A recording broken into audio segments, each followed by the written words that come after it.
Hi friends, welcome to my channel. இன்றைக்கி எங்கள் வீட்டில் என்ன குழம்புனா கத்திரிக்காயும் குச்சி கருவாடும் போட்டு புளிக்குழம்பு. அதுக்கப்புறம் அதுக்கு சைடிஷ் வந்து முட்டை பொரியல். எனக்கு சப்ஸ்கிரைப் பண்ண அனைவருக்கும் ரொம்ப ரொம்ப நன்றி. இன்று பிறந்த நாள் திருமண நாள் கொண்டாட அனைவருக்கும் என்னுடைய மனமார்ந்த வாழ்த்துக்கள்ங்க. கத்திரிக்காவெல்லாம் தாளிசம் பண்ணி கத்திரிக்காய் தக்காளி எல்லாம் வதக்கி விட்டுட்டேன். நல்லா கத்திரிக்காய் வெந்த பிறகு புளிக்கரைச்சலை ஊற்றிட்டு அப்புறம் புளிக்குழம்பு பொடியெல்லாம் போட்டு எல்லாமே போட்டு சேர்த்து நம்ம லைட்டாக கொதிக்க விட்டுருவோம். இந்த கருவாடு ஞாபகம் வந்தாலே ஒரு 10-15 வருஷத்துக்கு மேலேயே இருக்கும். சிக்கன் குனியா காய்ச்சல் வந்தது தெரியுமா? அப்போ ஃபுல்லாக எங்கள் ஊர் சைடு இந்த கருவாடு குழம்பு வச்சு கொடுத்தா சிக்கன் குனியா காய்ச்சல் போயிடும் அப்படின்னு சொல்லி வாரத்துக்கு 4 தடவை 5 தடவை இந்த கருவாடு குழம்பு வச்சு கொடுப்பாங்கங்க. இப்படிலாம் உங்களுக்கு வந்து உங்கள் ஊர் சைடு இதே மாதிரி அந்த நேரத்தில் நடந்திருக்கான்னு சொல்லுங்கள். எல்லார் வீட்டிலையும் அந்த குச்சி கருவாடை போட்டு அந்த வாடைக்கு அந்த காய்ச்சல் வராதுன்னு சொல்லி எல்லார் வீட்லையும் போட்டுக்கிட்டு இருந்தாங்க. இப்போ பாருங்கள், நல்லா கருவாடு வதக்கல கத்திரிக்காய் தக்காளி எல்லாம் போட்டு சின்ன வெங்காயம் தேங்காய் அரைச்சி ஊற்றிட்டேங்க. கருவாடை வந்து நல்ல வெந்நீர் தண்ணியில் வந்து போட்டு வெந்நீர் தண்ணியில் போட்டு அதில் உள்ள அழுக்கு தூசி எல்லாமே போயிடும். அதனால வெந்நீர் தண்ணியில் போட்டு கருவாடை கழுவுங்க. நல்லா கருவாடை கழுவி மண்டையெல்லாம் நான் க்ளீன் பண்ணி எடுத்து வச்சிட்டேன். இப்போ குச்சி கருவாடை சேர்த்துக்கிடுவோம். இங்கிட்ட அடுத்து வந்து முட்டை பொரியலுக்கு நம்ம வந்து ரெடி பண்ணிக்கிடுவோம். எண்ணெய் போதுமான அளவு எண்ணெய் ஊற்றி கடுகு மட்டும் போட்டு அதுக்கப்புறம் வெங்காயம் கருவேப்பிலை போட்டு தக்காளி எல்லாமே ஒன்றா போட்டு வதக்கிடுவோம். இது முட்டை தொக்கு இல்லாமல் பொரியல் மாதிரி நம்ம செஞ்சுக்கிடுவோங்க. ஏன்னா கருவாட்டு குழம்புக்கும் முட்டை பொரியல் நல்லாயிருக்கும். ஆனால் கருவாட்டு குழம்பு வந்து எங்கள் அம்மா வைக்கிறது வந்து அவ்வளோ டேஸ்ட்டாக இருக்குங்க. யாருக்கெல்லாம் அந்த அம்மா வைக்கிற குழம்பு ரொம்ப பிடிக்கும். எவ்வளவுதான் நம்ம பெரிய ஆள் ஆனாலுமே அவங்க எங்கள் அம்மாமாருக்கு வச்சு கொடுக்குற குழம்பு வந்து எல்லாத்துக்குமே ரொம்ப பிடிக்கும். இப்போ எல்லாம் ஒன்றா போட்டு வதக்கி அதுலேயே பொடியை போட்டு லைட்டாக நம்ம அடுப்பை வந்து சிம்மில் வச்சுக்கோங்க. வத்தப்பொடி, கரம் மசால் பொடி, மஞ்சள் பொடி, தக்காளி, வெங்காயம் எல்லாத்தையுமே வந்து ஒன்றா போட்டு வச்சுட்டேங்க. போட்டு அடுப்பில் சிம்மில் வச்சு நம்ம இதை வந்து அப்படியே மூடி போட்டு கொஞ்சம் நேரம் அந்த மசால் வாடையெல்லாம் போகிற அளவு வந்து வச்சுக்கிடுவோம். இன்னைக்கு இதாங்க எங்கள் வீட்டில் கருவாட்டு குழம்பு, குச்சி கருவாடு, கத்திரிக்காய் புளிக்குழம்பும் முட்டை பொரியலும் தான். உங்கள் வீட்டில் என்ன குழம்புன்னு எனக்கு கமெண்டில் சொல்லுங்கள்.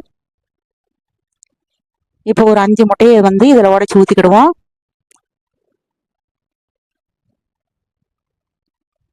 முட்டை வந்து நம்ம எத்தனை முட்டை பொரிச்சு வச்சாலும் அது வந்து நமக்கு வந்து காய்கறி மாதிரி வந்து இருக்காது. டக்குன்னு ஒரு நேரத்திலேயே காலியாயிரும். முட்டை பொரியல் மட்டும் அப்படி.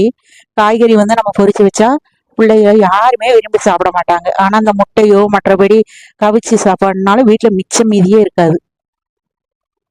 இப்போ போட்டு கிண்டி விட்டு அதையும் மூடி வச்சாச்சு. இங்கே பாருங்க, நல்லா கட்டியான கருவாட்டு குழம்பு ரெடி. கருவாடு கத்திரிக்காய் போட்டு குழம்பு ரெடிங்க. இங்கிட்டு முட்டை பொரியலும் ரெடி. கறி துணி எங்கே போச்சுன்னு தெரியல.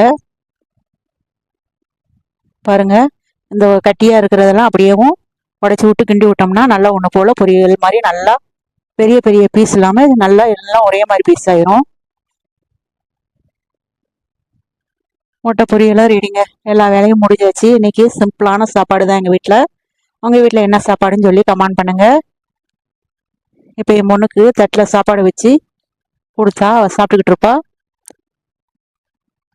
இப்போ வேலையெல்லாம் முடித்த உடனே பாத்திரத்தை கழுவிட்டு குளிச்சுட்டு வாஷிங் மிஷினில் துணியை போட்டு மேலே தைக்க போகணும்.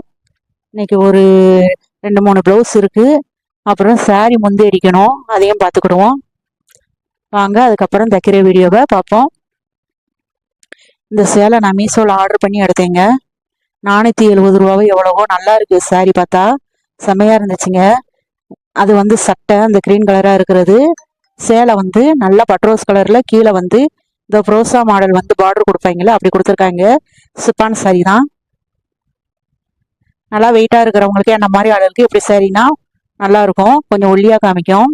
அதனால் நான் பெரும்பாலும் அந்த பட்டு சேரீ காட்டன் சேரீலாம் கட்ட மாட்டேன். இதே மாதிரி சேரீ தான் விருப்பப்பட்டு எடுப்பேன். இந்த சேரீ நல்லா இருந்துச்சுன்னா ஒரு லைக் பண்ணுங்கள். இப்படி ஆன்லைனில் ஆர்டர் பண்ணி எடுக்கிறது ஒவ்வொரு பொருளும் நல்லா குவாலிட்டியாக கிடைக்குங்க. அதில் எனக்கு அந்த சேரீ ரொம்ப பிடிச்சிருந்துச்சி. அடுத்த 18ஆம் பேருக்கு வருது தெரியுமா, அப்போ கட்டிக்கலான்னு பார்ப்போம். ப்ளவுஸ் தைக்க முடிஞ்சால் நேரம் தைச்சி கட்டணும். அடுத்து இந்த ப்ளவுஸை வந்து வெட்ட ஆரம்பிச்சாச்சு. கட் பண்ணி எடுத்துக்கிடுவோம். நான்லாம் தையல் பழகும்போது தையக்கூலி வந்து ரூபாலேருந்து 25 கிட்ட தாங்க இருந்துச்சு. அப்பயே வந்து அவங்க வந்து தையக்கூலி கொடுக்காம தான் நான் அவங்களுக்கு துணியை வாங்கி தச்சு கொடுத்துக்கிட்டு இருந்தேன். இப்பயுமே நான் தையல் பழகி 25 வருஷத்துக்கு மேலே ஆயிருக்கும்னு வச்சுக்கோங்களேன். 13 வயசுல தையல் பழகினா அப்போ நான் தைக்கலை. 19 வயசுக்கு மேலே தான் தைக்க உட்காந்தேன். அதுக்கப்புறம்னா கொஞ்சம் கொஞ்சமாக தையக்கூலி கூடி இப்போ தாங்க 100 வந்திருக்கு. 100 வந்தாமே இப்போ நான் 100 கூட்டியுமே இப்போ 3 வருஷம் ஆயிடுச்சு.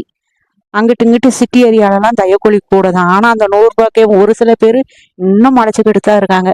பாப்பான்னு சொல்றவங்க, என்ன பாப்பா 100 வாங்கிட்டீங்க, சாதா ப்ளவுஸ் தானே அப்படிம்பாங்க. ஒரு சில பேர் வந்து அக்கான்னு சொல்றவங்க, அக்கா கொஞ்சம் குறைச்சி கொடுங்களேன் அப்படின்னு சொல்லுவாங்க. உங்களுக்கு இந்த அனுபவம்லாம் இருந்துச்சுன்னா எனக்கு கமெண்ட் பண்ணுங்க. இப்போ ப்ளவுஸ் வெட்டி முடிச்சுட்டு கை வரைய ஆரம்பிச்சாச்சுங்க. தைக்கும் போது ஈஸியாக தைச்சிட்டு போயிடுறாங்க. ஒரு சில பேரை தான் சொல்கிறேன், எல்லாத்தையும் சொல்லலை. ஆனால் அப்படி கஸ்டமரை பார்த்தாலே நமக்கு தலைவலி வந்துடும் போல. அந்த நமக்கு ஒரு 10 5 கூட கொடுக்கறதுக்கு அதுவே நம்ம கம்மியாக வாங்கிடுவோம். இருந்தாலும் நமக்கு காலையில் உட்காந்து நமக்கு அவங்களுக்கு அவசர துணியோ ஏதோ தைச்சி கொடுத்தா கூட அவங்களுக்கு கொடுக்க மனசு வர மாட்டேங்கி. ஆனால் அங்கிட்டு இங்கிட்டலாம் சுற்றிட்டு வருவாங்க, மறுபடியும் நம்மகிட்டே வந்துருவாங்கங்க. அது என்னன்னு தெரியல. தையல் வந்து பிடிச்சி போனவங்க எங்கிட்டுமே போக மாட்டாங்க. அடுத்து இந்த சாரீ அந்த ப்ளவுஸை கட் பண்ணி வச்சுட்டேன். இப்போ அந்த சாரியில் வந்து சட்டையை வந்து அவங்களுக்கு வேண்டான்ட்டாங்க. வேண்டான்னா சேலை காணலை. நம்ம வந்து சாரியில் உள்ள ப்ளவுஸை கட் பண்ணால் சாரி காணாது. அதனால ஒரு 20 பாயிண்ட் மட்டும் நீங்கள் வெட்டிக்கோங்க. வெட்டிட்டு எனக்கு வந்து கைக்கும் பின்னாடி கழுத்துக்கும் வந்து இது போட்டுருங்க. கைக்கு வந்து சேரீ துணியும் கழுத்துக்கு பைப்பினும் போட்டு தைச்சி கொடுத்துருங்கன்னு சொல்லியிருக்காங்க. அவங்க வந்து சாதா துணி ஒன்று எடுத்து கொடுக்குறேன்னு இருக்காங்க. இல்லைன்னா ஜாஸ்மின் கிளாத்தோ எடுத்து கொடுத்துக்கலாம், கொடுக்கலாம்னு சொல்ல முடியல. நான் எடுத்து கொடுக்கல.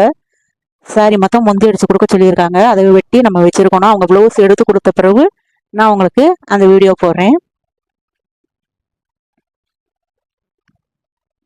நீங்களாம் ஒரு நாளைக்கு எத்தனை ப்ளவுஸ் தைப்பீங்கன்னு சொல்லி எனக்கு கமெண்ட் பண்ணுங்க.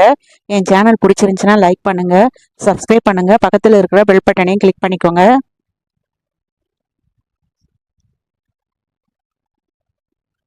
உங்க ஊர் சைடெல்லாம் இன்னும் தையக்கூலி எவ்வளோ வாங்குறாங்கன்னு சொல்லி எனக்கு கமெண்ட் பண்ணுங்க. இங்கிட்டலாம் இன்னும் 100 தான் வாங்கிக்கிட்டு இருக்கோம். ஆனால் நான் 100 வாங்கியே 3 வருஷம் ஆகுதுங்க.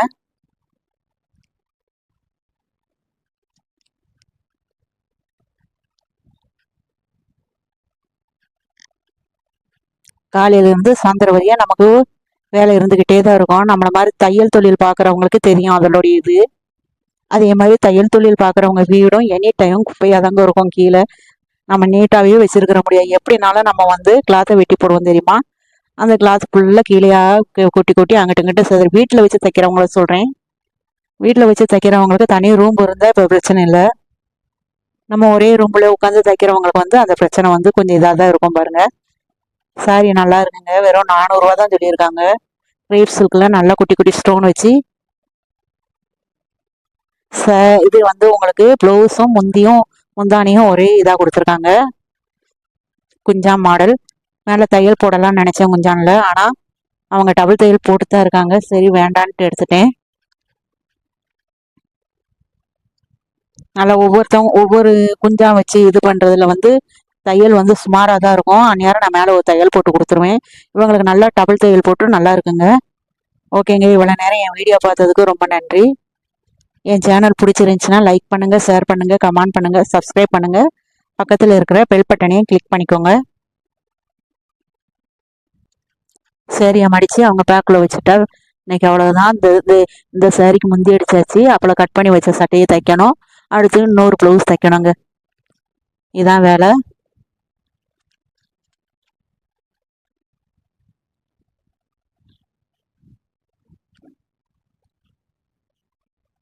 பார்த்தாலே நல்லா டபுள் சைடாக நல்லா உங்களுக்கு சாரீ வந்து ஷைனிங்காக இருக்குது.